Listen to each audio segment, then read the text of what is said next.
রাধে রাধে, আপনাদের সকলকে একটা সুন্দর গ্রামের পরিবেশ অনুভব করাবো। তো আমার তো ভীষণ ভালো লাগে, আর কত ময়ূরের আওয়াজ শুনতে পাবেন দেখুন।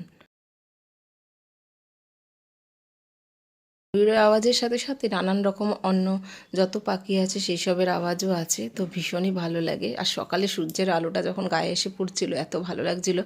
আর আমরা হাঁটতে গিয়েছিলাম, আর রাস্তার ধারে এত সুন্দর একটা আমাদের মালবেরির গাছ। তো এই মালবেরিটা এখন খুবই ফেমাস দেখা যায়, কিন্তু এখানে অনেক বছর আগেই আমি দেখেছি, যখন ফার্স্ট টাইম এসেছিলাম এখানে খুবই পরিমাণে হয় রাস্তায়, সকলের বাড়ির সামনে। তো আর সূর্যের কিরণটা দেখুন গাছের আড়াল দিয়ে কি সুন্দর উঁকি দিচ্ছে। আর সূর্য উদয় সবেই হয়েছে, এই জন্য সকালে সূর্যের কিরণটা একদমই মিষ্টিই থাকে। আর দেখুন গাছে প্রচুর পরিমাণে মালবেরি হয়েছে।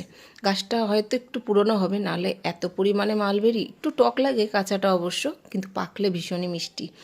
তো দেখুন সূর্যের আলোটা মুখে এসে পড়ছে, ভীষণ ভালো লাগছে। আর আমি কতগুলো মালবেরি নিয়ে নিয়েছি দেখুন, কিন্তু কোনো জায়গা ছিল না নিয়ে যাওয়ার জন্য, তাই পাতার মধ্যে করেই নিয়ে যাচ্ছি, বেশ আনন্দ হচ্ছিল। আর একটুখানি আগিয়ে গিয়ে দেখতে পাবেন এত পরিমাণে ময়ূর আছে এখানে। তো সব ময়ূরের ছবিগুলো তো অতটা ক্যামেরা আসে না, একটু দূরে দূরে। তো এখানে দেখুন একটা মন্দির, খুবই সুন্দর, গ্রামের মানুষেরা পুজো করে, সবার ভক্তি ভগবানের জন্য সব জায়গাতেই দেখা যায়। আর দেখুন এইখানটায় একটু এগিয়ে গেলে পরেই আমরা ময়ূর দেখা পেয়েছিলাম। ভেবেছিলাম চলে যাব, কিন্তু এত সুন্দর ময়ূরগুলো দেখে মন মুগ্ধ হয়ে গেল। ওই ঝোপে তো ছিলই, আর এখানে তো ঘুরে বেড়াচ্ছে। আর এখানে পরিবেশটা কেমন বলুন তো, বাড়ির উপরেই ঘুরে বেড়ায়, গ্রামের সাইডে যাদের বাড়িগুলো আছে।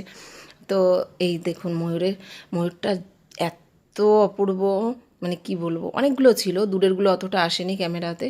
আর এই যে দেখুন আমার একদমই কাছ থেকে দেখা, আর ময়ূরের পেখমগুলো এত ভালো লাগছে দেখতে। ভগবান শ্রীকৃষ্ণ এই জন্যই মনে হয় ময়ূরকে মাথায় ধারণ করেছে পেখমকে। তো দেখুন আস্তে আস্তে ওগুলো গ্রামের দিকে চলে যাবে, ওরা খেলে বেড়াচ্ছে, আপন মনে খাচ্ছে।